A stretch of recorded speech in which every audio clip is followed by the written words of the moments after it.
Delighted to be here with you. I'm Dr. Adrienne Baggs, a licensed professional counselor, and honored to serve as one of your moderators for the upcoming Body Image Summit, December 4th and 5th.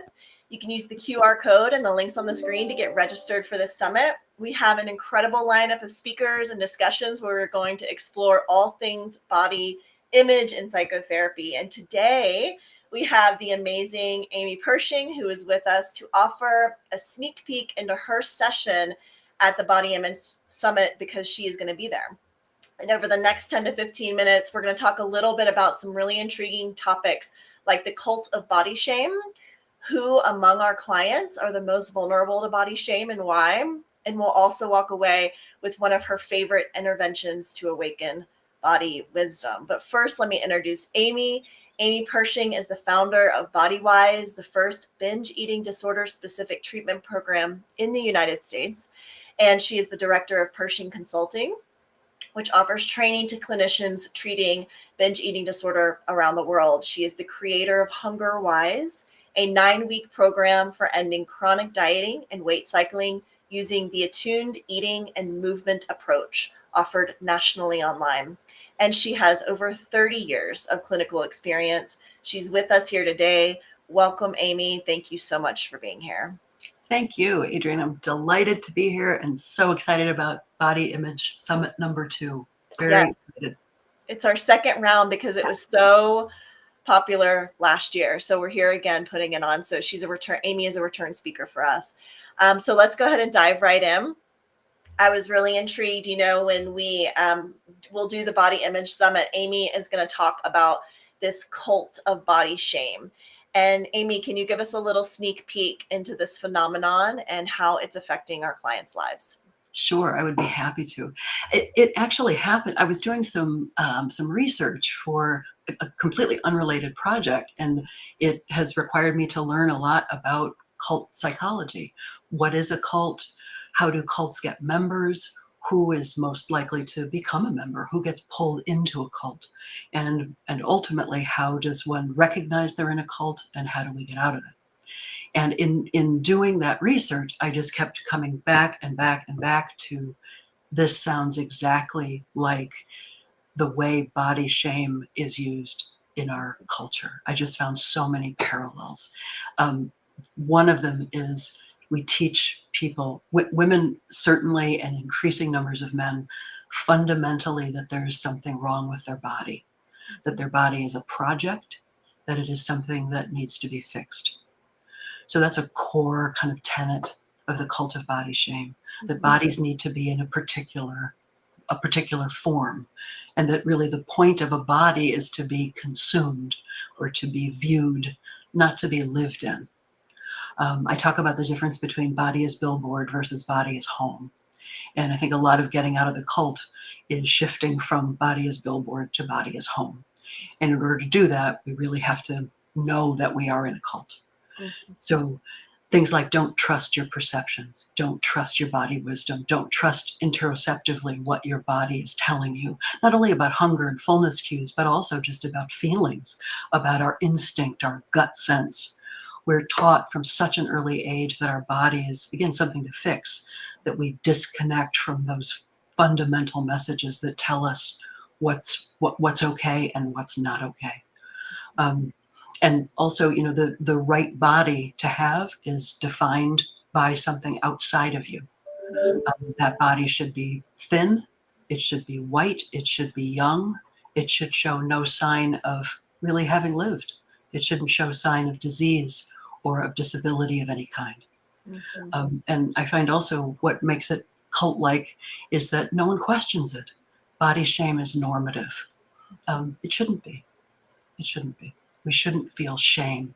It doesn't mean we have to love everything about our physical bodies, but we shouldn't be feeling shame. Mm-hmm. The way that you talk about it is powerful because it really moves the body to the forefront, right? It takes it, we get to be an active participant. Yes.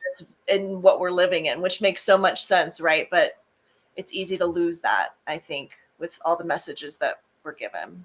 Absolutely. Can you talk a little bit about who might be the most vulnerable to this shame that's so powerful? Sure. I think truthfully, we're all vulnerable to it because the messages start so young. And I'm going to talk about that on Tuesday. It's stunning how early in the lives of little girls they feel shame about their body. So I think that vulnerability extends to all of us. But in particular, if you are in a bigger body, you are more vulnerable to body shame than if you are in a smaller body. If you're in a smaller body, you still absolutely feel that shame because there's fear of losing the privilege that may come with being in a smaller body. But if you're in a bigger body, you are particularly susceptible to being ostracized from the cult. So that's one group for sure, or people in bigger bodies. Also, I think in terms of the clients that we see, if your client is a trauma survivor, particularly complex trauma and childhood trauma, that makes body shame that much harder to defend against, because those narratives that my worth and value is conditional, and that I have to do something to earn it, and that I can lose it at any time. Those narratives are woven in so deeply for most trauma survivors that cult of body shame is almost impossible to back away from. Mhm. I suspect that in the process of the therapy that you do with clients, you're working through a lot of those pieces, reconnecting to the body. Can you talk a little bit about one or more of some of your favorite interventions that you use in order to really begin to have a more integrated relationship with our bodies? And what is the word that you use? The awakened body wisdom? Mhm. Yes. Tell us more about that. Yeah, there's a tool that I'm going to talk about quite a bit on Tuesday, and it's actually a tool that I use in my book in treating trauma more generally, but particularly it works also in dealing with the trauma that surrounds body shame. And so it's called POWER, and it's just a 4-step process. It starts with pause as the first step. The second is open and allow. The third is wisely consider. And the last one is respond with care. But I'll just talk about one of those right now that I think is actually the most important and the most revolutionary, which is the first one, which is pausing. We are so accustomed to moving around in the world, presenting our body to others, right? Thinking about how we look, how we move, how we appear at any given time. So we're not paying attention to what's happening internally.